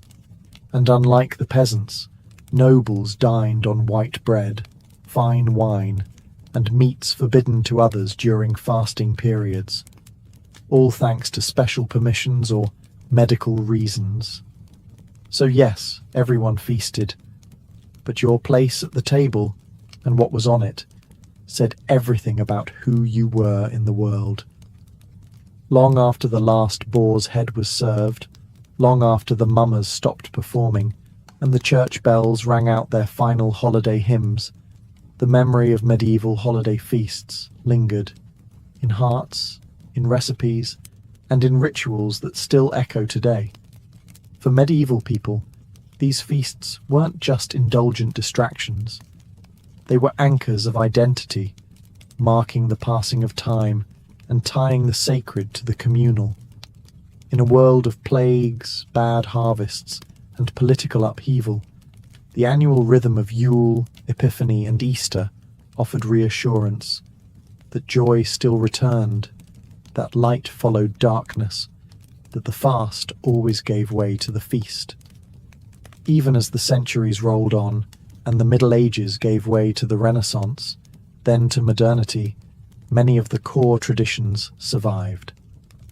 Christmas as we know it, the roasted meats, the Yule log, the gift-giving, the decorated greenery, all have roots in medieval customs. So do king's cakes, now enjoyed in places like France, Spain, and New Orleans during Epiphany, and Mardi Gras, still hiding a tiny token inside for a lucky reveler. Easter, too, kept its flavor. Eggs, once symbols of resurrection and rationed treasure, remain centerpieces. Easter lamb, whether real or symbolic in chocolate form, continues to grace modern tables. Even hot cross buns, traced to ancient Lenten customs, still show up every spring in supermarkets and bakeries. But perhaps more lasting than the food itself is the idea of feasting as sacred. The belief that certain days are meant to be set apart, for gathering, for gratitude, for remembering that joy too is holy, is a medieval inheritance. Holiday feasts weren't just about gluttony, they were acts of hope, defiance even. A community saying, "We are still here, we still believe, we still celebrate." In an age before refrigeration, industrial ovens, or supermarkets, pulling off a holiday feast took planning, sacrifice, and imagination. It required whole communities working together, baking, roasting, singing, praying. And the payoff was never just a full stomach. It was laughter, storytelling, shared humanity. A brief taste of heaven. In the grand halls of imperial Rome, where marble gleamed and whispers travelled faster than horses, Faustina the Younger entered the world in 130 CE. She was not born into ordinary nobility, she was born into the pinnacle of Roman prestige. Her father was Antoninus Pius, a man destined to become emperor. Her mother, Faustina the Elder, was already an icon of Roman matronly virtue. Faustina the Younger didn't just inherit wealth or a name, she inherited expectation. Raised in the elite imperial court, Faustina grew up surrounded by statues of gods, guarded by senators, and tutored by some of the sharpest minds in the empire. She learned Latin and Greek before most Roman girls learned how to weave. Her education wasn't ornamental, it was political. She was trained in Stoic thought, in the art of rhetoric, and in the careful performance of virtue. Her childhood was a dress rehearsal for empresshood, but behind the polished bronze and public rituals, Roman imperial life was a tightrope walk. Faustina was not just her parents' daughter, she was a piece on the board, a tool to reinforce dynastic succession and public trust in the Antonine family. From the moment she could walk, every gesture was part of a wider play. Her smile was diplomacy, her silence, calculation. And yet, even in this rigidly controlled environment, Faustina showed signs of strength. She was known for her poise, her presence, and later, her charisma, traits that would serve her well in a world dominated by political intrigue and fragile male egos. Her lineage set her apart. She was the great niece of Hadrian, future wife of Marcus Aurelius, and mother to the infamous Commodus. Even before her marriage, her destiny was set in stone, literally. Busts of her mother lined temples, coins bore her name, and poets praised her bloodline as divine. But greatness is a double-edged sword. The same fame that elevated Faustina also placed her under constant scrutiny. Whispers would follow her for the rest of her life, some adoring, others scandalous.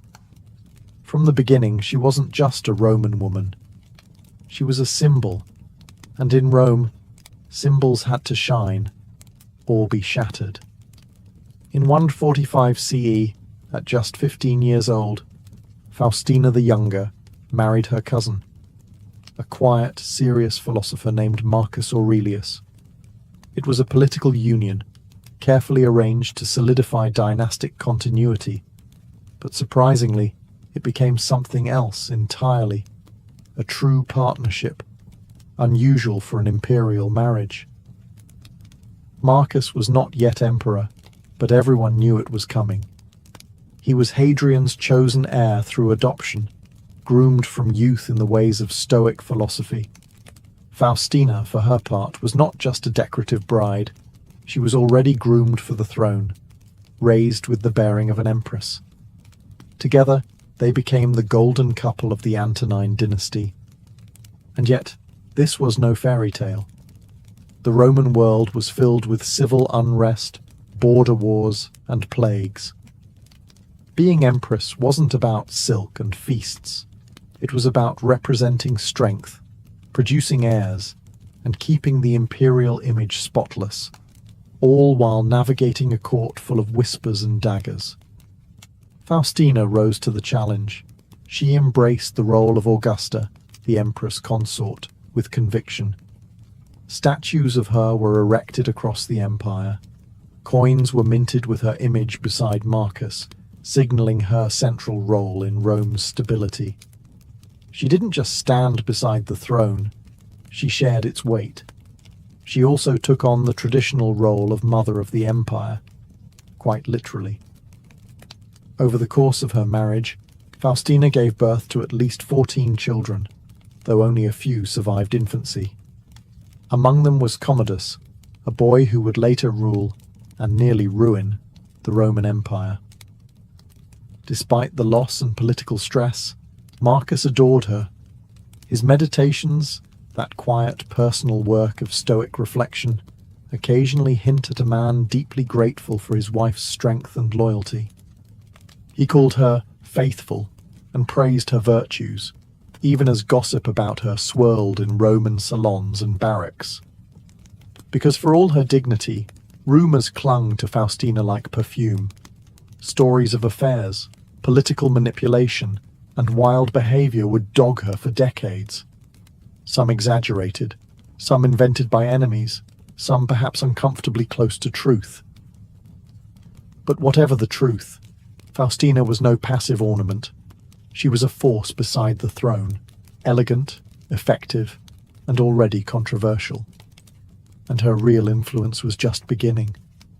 To be a Roman empress was to be a mother, not just to children, but to the empire itself. For Faustina the Younger, this was not symbolic. She was quite literally the womb of dynastic survival. Over the course of her marriage to Marcus Aurelius, Faustina gave birth to an astounding 14 children. It was both a political necessity and a personal ordeal. Every successful birth meant another potential heir, another safeguard for Rome's future. But the grim reality of Roman medicine meant that most of her children died young. Only a handful survived to adulthood.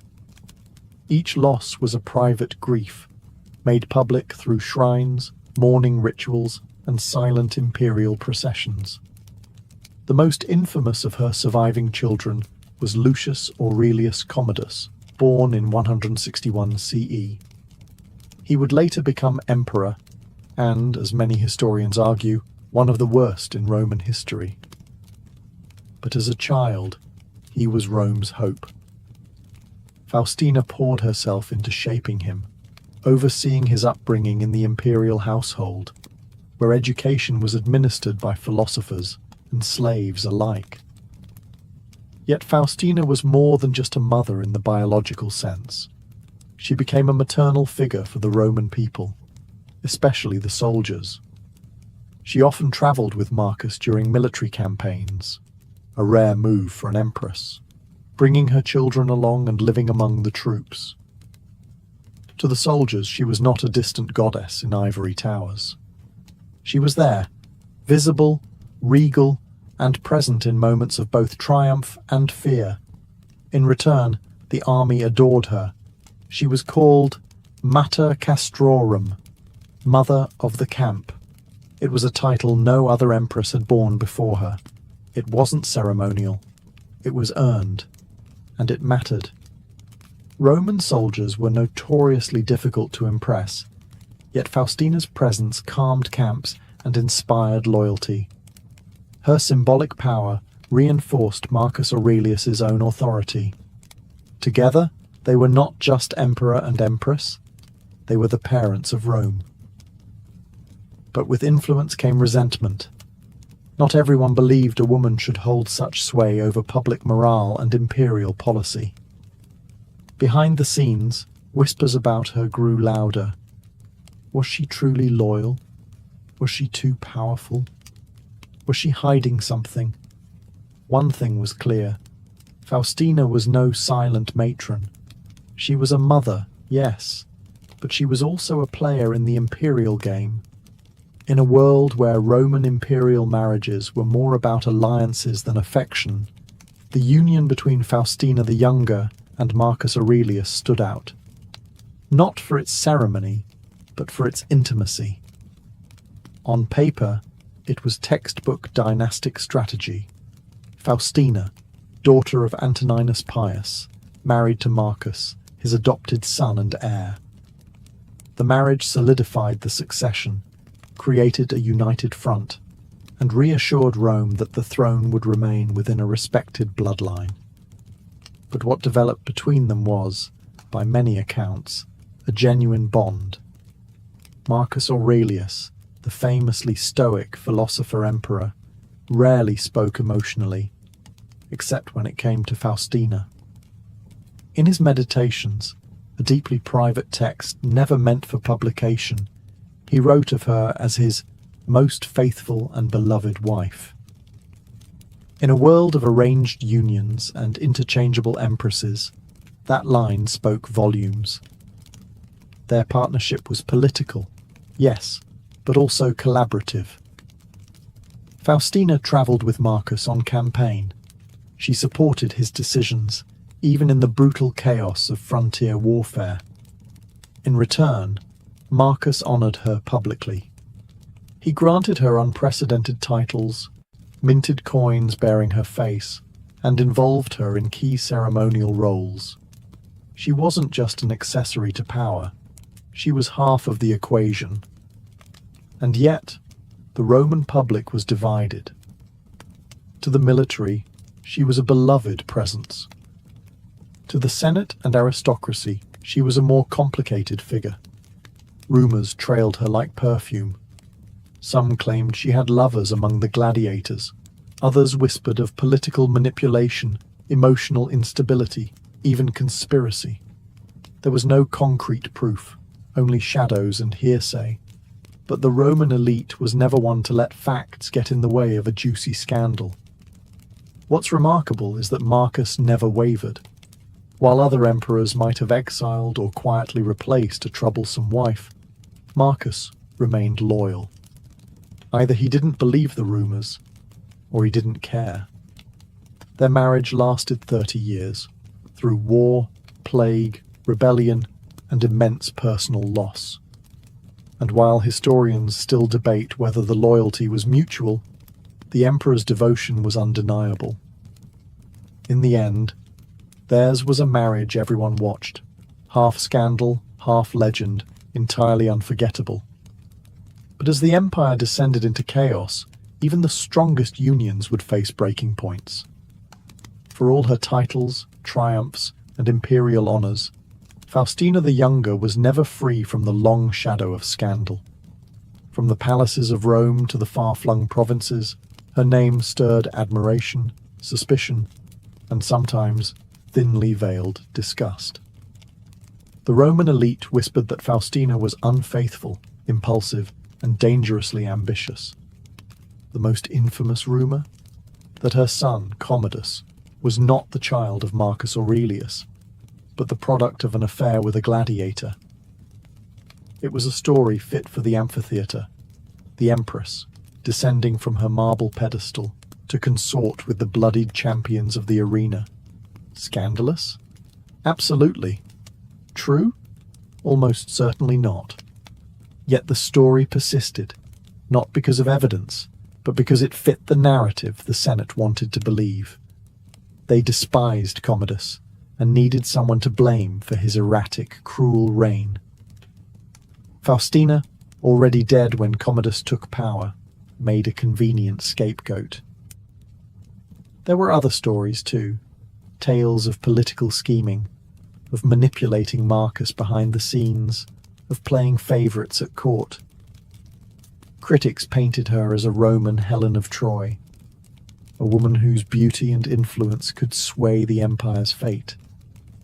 And like most powerful women in ancient history, that mix of visibility and authority became a magnet for slander. It didn't help that Faustina often travelled with the military, a realm traditionally reserved for men. Her presence in the camps, while celebrated by the soldiers, was seen by some senators as improper. What kind of empress sleeps under canvas, dines with centurions, whispers orders outside the forum? Even her charity work, her sponsorship of orphanages and support for the poor, was twisted into political theatre by her detractors. Was she truly generous, they asked, or simply buying love to offset her personal reputation? Through all of it, Marcus Aurelius never flinched. He continued to refer to her as loyal, honoured her with statues, and praised her memory after her death. Either he was blind to her faults, or he knew the rumours were just that, rumours. In truth, the scandal says more about Rome than about Faustina. A powerful woman who defied quiet expectations was bound to attract enemies. And Faustina, for better or worse, never played small. It was highly unusual, almost unthinkable, for a Roman empress to follow the legions into battle. But Faustina the Younger did exactly that. In 161 CE, Marcus Aurelius inherited an empire in crisis. From the Parthian frontier in the east to the unruly Danube in the north, Rome's borders were aflame. Civil unrest, disease, and foreign invasions turned what might have been a philosopher's reign into a soldier's grind. And through it all, Faustina travelled with him. She didn't just make ceremonial appearances. Faustina lived among the troops, enduring the same cold, mud, and tension as any officer.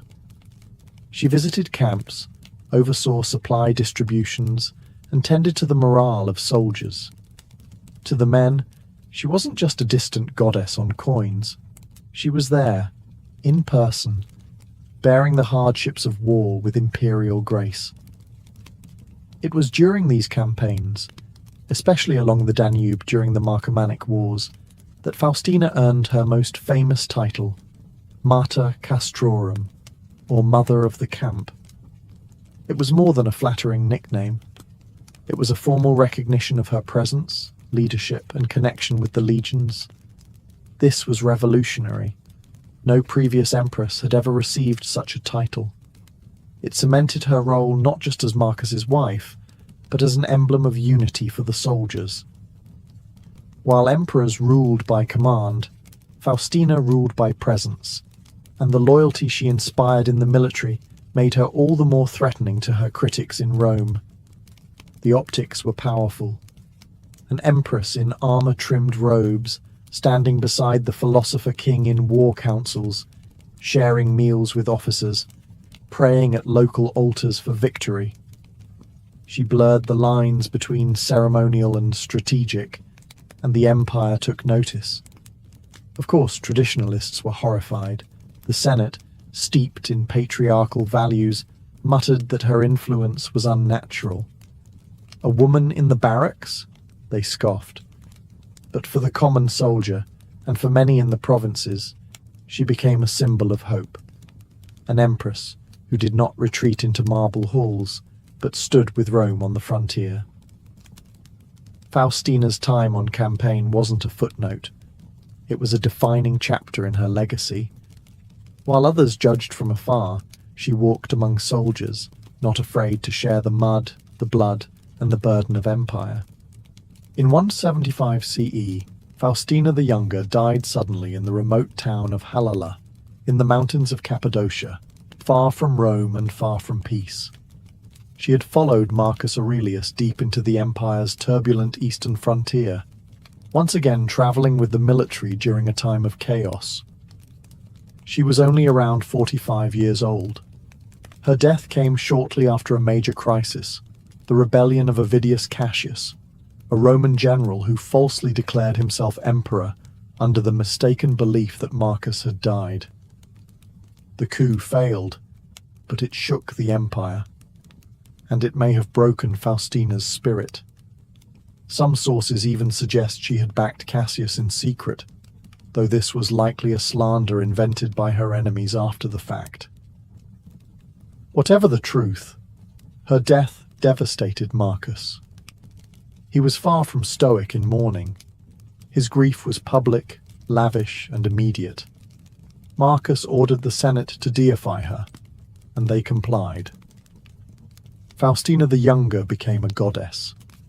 Her name joined the ranks of the divine, alongside emperors and empresses before her. She was no longer just Augusta, she was Diva Faustina. And with deification came monuments. The town of Halala, where she died, was renamed Faustinopolis in her honor.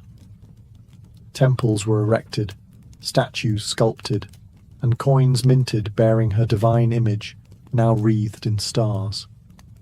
In Rome, the temple of Faustina and Marcus Aurelius rose, anchoring her memory to the forum itself. More than just ritual, her deification was a political act.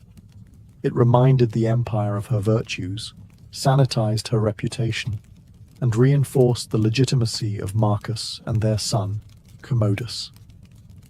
The Divine Mother meant a divinely appointed heir, even if that heir would turn out to be deeply flawed.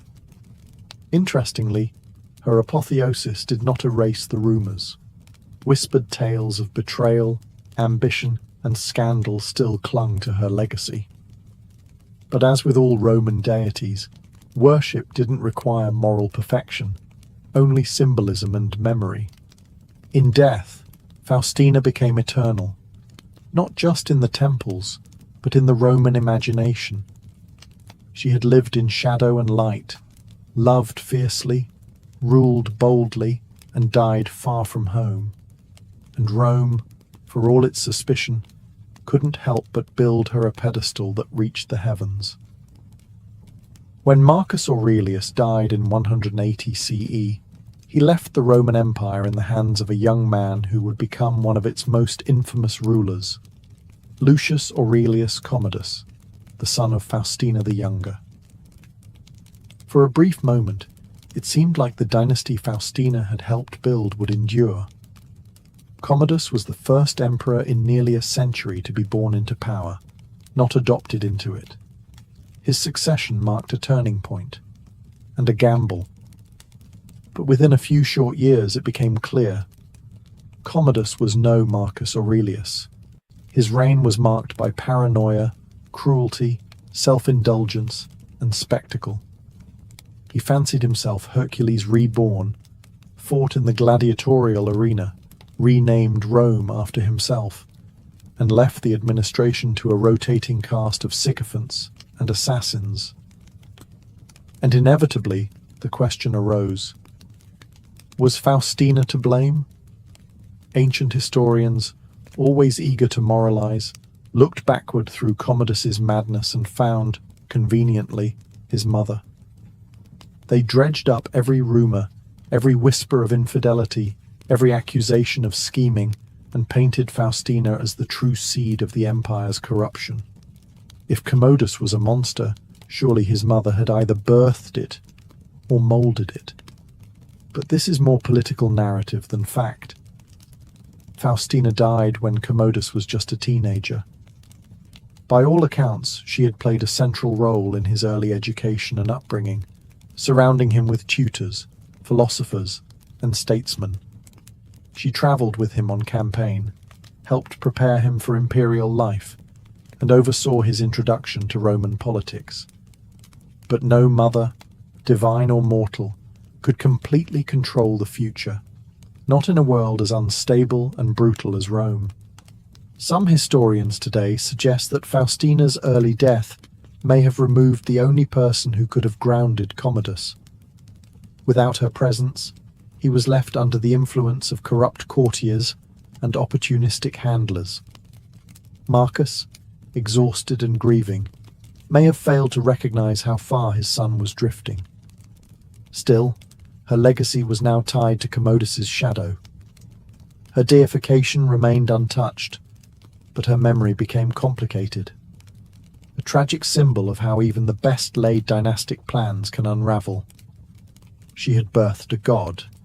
She had buried children, and she had given Rome an emperor it would never forget, for all the wrong reasons.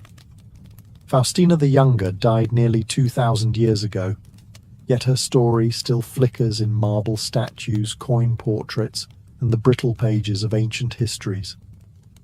Her legacy is a mosaic of contradictions: empress and scandal, mother and manipulator, goddess and mortal woman.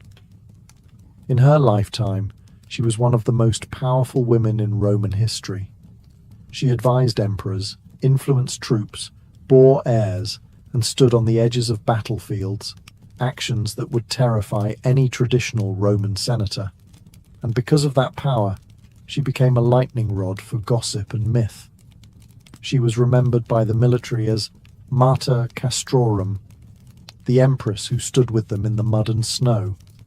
By her husband Marcus Aurelius, she was remembered as his faithful and beloved partner. But to historians like Cassius Dio and the ever-scandal-loving gossip mills of late antiquity, she became the empress of rumours, blamed for infidelities, conspiracies, and even the rise of Commodus. Her statues, of which dozens survive, show a serene woman with carefully arranged curls and eyes turned to the heavens. But beneath that idealized gaze lies a story rarely told. A woman raised inside imperial machinery, trained to perform perfection, yet forced to navigate a brutal, male-dominated empire that rarely forgave influence, especially when it came from a woman. Her deification after death was not merely honorific, it was strategic. In a time when dynasties were fragile and emperors frequently fell to poison or blade, immortalizing Faustina served as a stabilizing myth. A divine mother meant a divine lineage. Her temples, coins, and titles helped soothe an empire unsure of Commodus and nostalgic for Marcus's reign. But even today, historians remain divided. Was Faustina a model empress who upheld duty in the face of war and grief? Or a savvy political player who cloaked ambition in maternal virtue? Perhaps both. Perhaps that's what makes her unforgettable. She lived in a world of shadows and spectacles, where women could rule only if they wore a mask. Faustina wore many: goddess, wife, mother, seductress, soldier's muse. But behind the bronze and legend was a human being, navigating power, loss, and love, in the heart of the most dangerous empire in the world.